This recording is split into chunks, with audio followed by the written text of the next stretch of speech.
আপনারা জানেন যে বাংলাদেশে বিগত 16 বছর যে স্বৈরশাসক ছিল, ফেসিবাদ ছিল, বাংলাদেশের রাজনীতিকে, বাংলাদেশের সংসদীয় ব্যবস্থাকে, গণতন্ত্রকে, আমাদের অর্থনীতিকে, ব্যাংকিং ব্যবস্থাকে সবকিছুকেই তছনছ করেছিল। একটি বৈষম্য এবং মারাত্মক ধরনের একটি ট্রমা সমস্ত বাংলাদেশের মানুষের উপর তারা চাপিয়ে দিয়েছিল।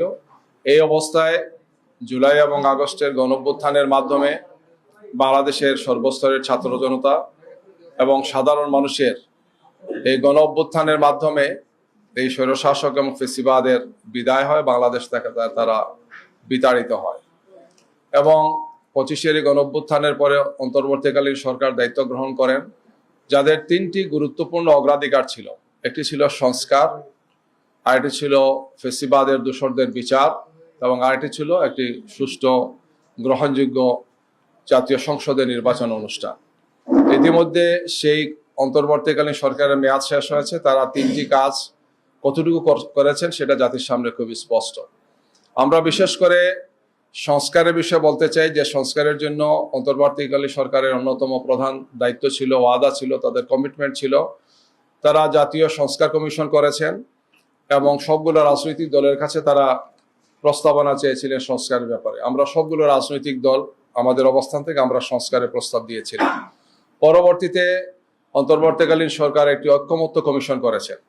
সেই ঐক্যমত্য কমিশনেও আপনারা জানেন যে সেখানে রাজনৈতিক দলগুলো অংশগ্রহণ করেছেন এবং প্রায় 33টি দল দীর্ঘ 8 মাসের মতো 2025-এর ফেব্রুয়ারি থেকে আরম্ভ করে অক্টোবর পর্যন্ত এই দীর্ঘ সময় প্রায় 33টি দল এই ঐক্যমত্য কমিশনের সংস্কার প্রস্তাবে আলোচনায় অংশগ্রহণ করেন। দীর্ঘ আলোচনা, পর্যালোচনা, বিতর্ক এগুলো অনুষ্ঠিত হয়েছে, যা জাতি আপনাদের মাধ্যমে, সংবাদ সংস্থাগুলোর মাধ্যমে, সংবাদ মাধ্যমের মাধ্যমে পুরো দুনিয়াব্যাপী সেটি প্রচারিত হয়েছে গিয়ে। এবং একটি পর্যায়ে এসে জুলাই জাতীয় সনদ হয়েছে, রাজনৈতিক দলগুলো স্বাক্ষর করেছে।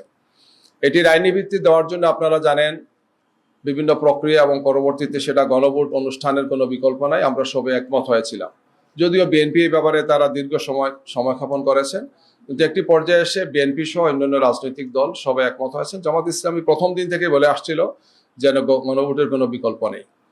যদিও গণভোটটি আমরা বলেছিলাম যে জাতীয় সংসদ নির্বাচনের আগে হলেই ভালো, কিন্তু পরবর্তীতে সরকার এবং সবাই মিলে সিদ্ধান্ত হয়েছে, যাকে আমরা সিদ্ধান্ত মেনে নিয়েছি যে জাতীয় নির্বাচনের দিনই গণভোট অনুষ্ঠান হবে। সেই গণভোট সহ জাতীয় সংসদ নির্বাচন অনুষ্ঠান হয়েছে এবং গণভোটে এই সংস্কার প্রস্তাব 2/3 ভোটে আপনারা জানেন যে সেটা গৃহীত হয়েছে জনগণের কাছে।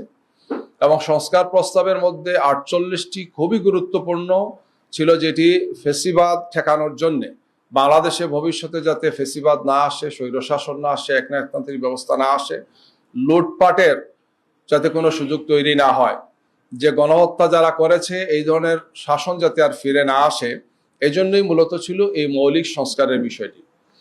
এই সংস্কারটি গণভোটে যখন পাশ হয়েছে তখন সবাই এর পক্ষেই ছিলেন। নির্বাচনে আমরা সহ সব রাজনৈতিক দল গণভোটের পক্ষে, হা ভোটকে বিজয়ী করার জন্য সবাই কথা বলেছেন। বিএনপি সহ সবাই এ ব্যাপারে একমত ছিলেন। এবং আপনারা জানেন যে নির্বাচনের পরের দিন যে সংবাদ সম্মেলন হয়েছিল সেখানেও গণভোটে পাশ হয়েছে সংস্কার, এটা পর্যায়ক্রমে বাস্তবায়ন করবেন এই কমিটমেন্টও দিয়েছেন আপনাদের মাধ্যমে, এটা আমরা জেনেছি।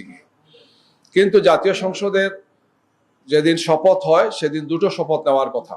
এটা সংস্কার কমিশনের প্রস্তাব অনুযায়ী এটা আমরা একমত হয়েছিলাম, যেহেতু এই জাতীয় সংসদটি 2টো দায়িত্ব পালন করবে। একটি হচ্ছে গণপরিষদের, যেটি সংবিধান সংস্কারের বা সংবিধান সংশোধনের দায়িত্বটি পালন করবে, আর সেকেন্ড হচ্ছে তার নিয়মিত দায়িত্ব যেটি জাতীয় সংসদ হিসাবে। কিন্তু আমরা খুব অবাক হয়ে লক্ষ্য করলাম যে বিএনপির এমপি সাহেবরা সেই শপথটা নিলেন না। আমরা 11 দলীয় জোটের সাথে যে সমস্ত আছেন, আমরা 77 জন, আমরা সেটা শপথ নিয়েছি গিয়ে। এই অবস্থায় আমরা দেখলাম যে বাংলাদেশ হাইকোর্টে একটি রিট পিটিশন হয়েছে, যে এইটার ব্যাপারে একটি রিট পিটিশন করা হয়েছে, গণভোটের ব্যাপারে একটা রিট, যে গণভোটটা অসাংবিধানিক এবং আরো কিছু বিষয়কে চেয়ে সেটা তারা করেছেন গিয়ে। বিস্তারিত শিশির মনির বলবেন। এবং তার শুনানি গতকালকে, আজকে সেটা শেষ হয়েছে। আগামীকালকে এই মামলার, অর্থাৎ গণভোট সম্পর্কে হাইকোর্টে যে রিট হয়েছে, এই মামলার রায় হবে। তো আমরা যে কথাটি আপনাদের মাধ্যমে জাতিকে জানাতে চাই এবং যারা এর সাথে সংশ্লিষ্ট আছেন, বিচার অঙ্গনে যারা আছেন, যাদের কাছে এই বিষয়টি গিয়েছে, সবার কাছে এটি স্পষ্ট থাকা উচিত যে এই বিষয়টি হচ্ছে একটি জাতীয় বিষয়, একটি রাজনৈতিক বিষয়। আমরা দীর্ঘ আন্দোলন করে ফেসিবাদকে সরিয়েছি এবং বাংলাদেশ যাতে আর ফেসিবাদী শাসন ফিরে না আসে, এই জন্য আমরা সংস্কারের এই প্রস্তাবগুলো সবাই সর্বসম্মতভাবেই বলা যায় 2/3 বা তার চেয়ে বেশি ভোটে এটি পাশ হয়েছে গিয়ে। এই অবস্থায় এটি জাতীয় সংসদের বিষয় এখন, এবং জাতীয় সংসদের অধিবেশন হচ্ছে আগামী 12 তারিখ, আপনারা জানেন। অর্থাৎ এখন থেকে মাত্র 10 দিনের মাথায় জাতীয় সংসদের অধিবেশন হবে, যে অধিবেশনে এই সমস্ত বিষয় জাতীয় সংসদের সদস্যরা যারা জনগণের ভোটে নির্বাচিত হয়েছেন তারা এটা আলোচনা করবেন। তো এখন এই বিষয়টিকে আদালতের কাঁধে রেখে উদ্দেশ্য হাসিলের জন্য যারাই চেষ্টা করছেন, আমরা মনে করি সেটা সঠিক কাজ হচ্ছে না গিয়ে। এই প্রেক্ষাপটে আমরা আহ্বান জানাতে চাই যে বিষয়টি হচ্ছে জাতীয় সংসদ সদস্যরা যারা জনগণের ভোটে নির্বাচিত হয়েছেন তারা যে দায়িত্বটি পালন করবেন, আমরা মনে করি সেই দায়িত্বটি তাদেরই পালন করতে দেওয়া উচিত। এই প্রেক্ষাপটেই আজকে আপনাদেরকে আমরা এখানে আমন্ত্রণ জানিয়েছি যে আমরা এই বিষয়টিকে সবার সামনে তুলে ধরতে চাই যে অতীতেও যেটি জাতীয় সংসদের বিষয় অথবা রাজনৈতিক যে বিষয়, আদালতের কাঁধে ভর করে এই সমস্ত বিষয় যখন নিয়ে যাওয়া হয়েছে আদালতে, তখন সমস্যা সংকট তৈরি হয়েছে এবং জাতীয়ভাবে বিভিন্ন বিপর্যয় তৈরি হয়েছে। বিশেষ করে আপনারা জানেন যে কেয়ারটেকার সরকার যে ব্যবস্থাপনাটি ছিল, যেটি গত 16 বছরের যে ভয়াবহ বিপর্যয়, তার অন্যতম কারণ ছিল যে সংবিধান থেকে কেয়ারটেকার সরকার ব্যবস্থাকে বিলুপ্ত করা, যেটি পক্ষপাতদুষ্ট ছিল এবং অনেকটা বিচার বিভাগের কাঁধে বন্দুক রেখেই কাজটি করেছিলেন সেই সময়কার সরকার। আমরা এই ধরনের কোনো বিপর্যয় দেখতে চাই না। এই প্রেক্ষাপটে আজকে আপনাদেরকে আমরা এখানে দাওয়াত দিয়েছি।